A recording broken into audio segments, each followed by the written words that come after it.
ദൈവത്തിൻ്റെ ആലോചന ശാശ്വതമാണ്. അത് തലമുറ തലമുറയായും ഇരിക്കുന്നതാണ്. ദൈവത്തിൻ്റെ ആലോചന നിവൃത്തിയാകും. ദൈവത്തിൻ്റെ വാക്ക് നിവൃത്തിയാകും. യേശു കർത്താവ് ഈ ഭൂമിയിൽ നമ്മെ ഓരോരുത്തരെയും രക്ഷിക്കുവാൻ ലോകരക്ഷകനായി ജനനമെടുക്കും എന്നുള്ളത് ദൈവത്തിൻ്റെ ആലോചനയായിരുന്നു. ആദിയിൽ ആദം പാപം ചെയ്തപ്പോൾ തന്നെ, അവരുടെ ദൈവ തേജസ് നഷ്ടപ്പെട്ടപ്പോൾ തന്നെ, പാപത്തിൻ്റെ വാഴ്ച ആരംഭിച്ചപ്പോൾ തന്നെ ദൈവത്തിൻ്റെ ആലോചന പുറപ്പെട്ടു. ഈ പാപത്തിൻ്റെ അടിമത്വത്തിൽ നിന്ന്, മരണത്തിൻ്റെ അധികാരത്തിൽ നിന്ന് മാനവകുലത്തെ വീണ്ടെടുക്കുവാൻ രക്ഷകൻ അവതരിക്കും. ദൈവത്തിൻ്റെ ആലോചന അട്ടിമറിക്കുവാൻ ആർക്കും സാധ്യമല്ല. വാഗ്ദത്ത സന്തതിയെ കെടുത്തിക്കളയുവാൻ കഴിയുകയില്ല. അവൻ്റെ വളർച്ചയെ കെടുത്തുവാൻ കഴിയുകയില്ല.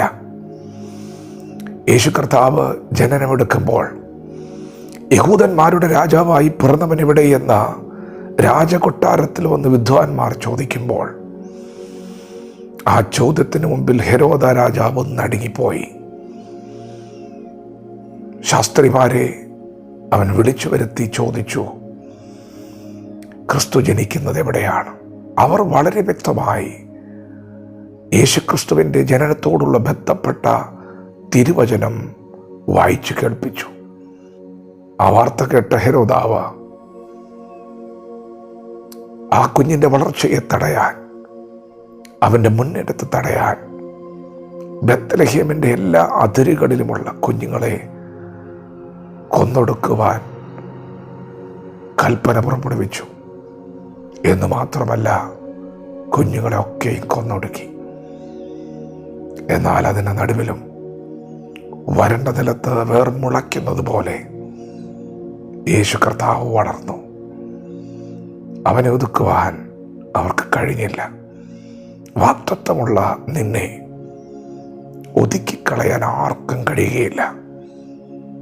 വരണ്ട നിലത്ത് വേർ മുളയ്ക്കുന്നത് പോലെ ക്രിസ്തു വളർന്നെങ്കിൽ ഇന്ന് പകൽ ക്രിസ്തുവിൽ വിശ്വസിക്കുന്ന നീയും വളരും.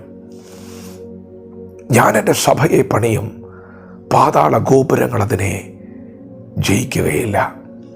യേശു തൻ്റെ ശിഷ്യന്മാരോട് പറഞ്ഞു, ഞാൻ ഈ ഭൂമിയിൽ വന്നത് മാനവകുലത്തിൻ്റെ വിടുതലിന് വേണ്ടിയാണ്. 5 അപ്പം കൊണ്ട് 5000 പേരെ പോഷിപ്പിച്ചു എന്ന സത്യമാണ്. കുരുടൻ്റെ കണ്ണു തുറന്നത് സത്യമാണ്. പക്ഷപാതക്കാരൻ എഴുന്നേറ്റ് നടക്കുന്നത് സത്യമാണ്. എന്നാൽ ഞാൻ വന്നത് നിങ്ങൾക്കെല്ലാവർക്കും വേണ്ടി മരിക്കാനാണ്. സമ്പൂർണ്ണ ഹിതം വെളിപ്പെടാനിരിക്കുന്നതേയുള്ളൂ. അത് വെളിപ്പെടുമ്പോൾ എന്നെ അവർ പിടിക്കും, എന്നെ അവർ ക്രൂശിക്കും, വളരെ മൃഗീയമായി അവരെന്നെ അടിക്കും, അവരെന്നെ ക്രൂശിച്ച് കൊന്നുകളയും. എന്നാൽ അതുകൊണ്ട് അവസാനിക്കുകയില്ല. ഞാൻ മരണത്തെ ജയിച്ച് 3-ാം നാൾ ഉയർത്തെഴുന്നേൽക്കും. പ്രിയപ്പെട്ടവരെ, ഇത് വാഗ്ദത്തം, പിതാവ് നൽകിയ വചനം. ഈ ആലോചന ശാശ്വതമാണ്. ഇത് തലമുറ തലമുറയായി ഇരിക്കുന്നതാണ് എന്ന് പറഞ്ഞാൽ, ക്രിസ്തു ഉയർക്കുമെന്ന് പറഞ്ഞിട്ടുണ്ടെങ്കിൽ അവൻ ഉയർക്കും. അവൻ്റെ ഉയർപ്പിനെ തടയാൻ കഴിയില്ല. യേശു കർത്താവിനെ കല്ലറയിൽ വെച്ച ഉടനെ ഒരു വലിയ കല്ല് യേശുവിൻ്റെ കല്ലറയ്ക്കൽ ഉരുട്ടി വെച്ചു.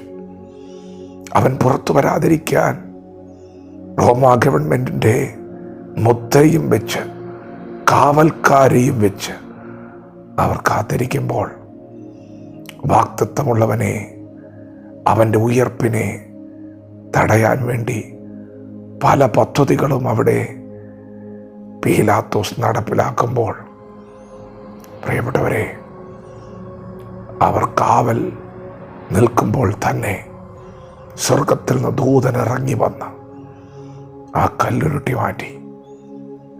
പുനരുത്ഥാനത്തിൻ്റെ ശക്തി ആ കല്ലറയിൽ വ്യാപരിച്ച് 3-ാം നാൾ യേശുവിനെ പിതാവ് ഉയർപ്പിച്ചു.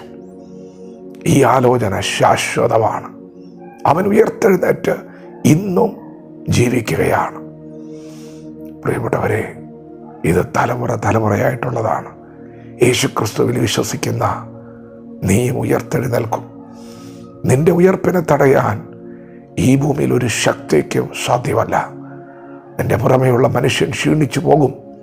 എന്നാൽ നിന്റെ അകത്തെ മനുഷ്യൻ്റെ ഉണർവിനെ തടയാൻ, അവൻ്റെ ഉയർപ്പിനെ തടയാൻ, അവൻ്റെ മുന്നേറ്റത്തെ തടയാൻ, വാഗ്ദത്ത സന്തതിയെ തടയാൻ ഈ ഭൂമിയിലെ ഒരു ശക്തിക്കും സാധ്യമല്ല. നിന്റെ ഉണർവിനെ തടയാൻ, നിന്റെ മുന്നേറ്റത്തെ തടയാൻ, നിന്റെ ഉയർപ്പിനെ തടയാൻ, നിന്റെ നിത്യ ജീവനെ തടയാൻ ആർക്കും സാധ്യമല്ല. വിശ്വസിക്കുക, യേശുവിൻ്റെ വാക്കിൽ വിശ്വസിക്കുക. ദൈവം നമ്മെ ഓരോരുത്തരെയും ഈ പകൽ അനുഗ്രഹിക്കുമാറാകട്ടെ. ആമേൻ.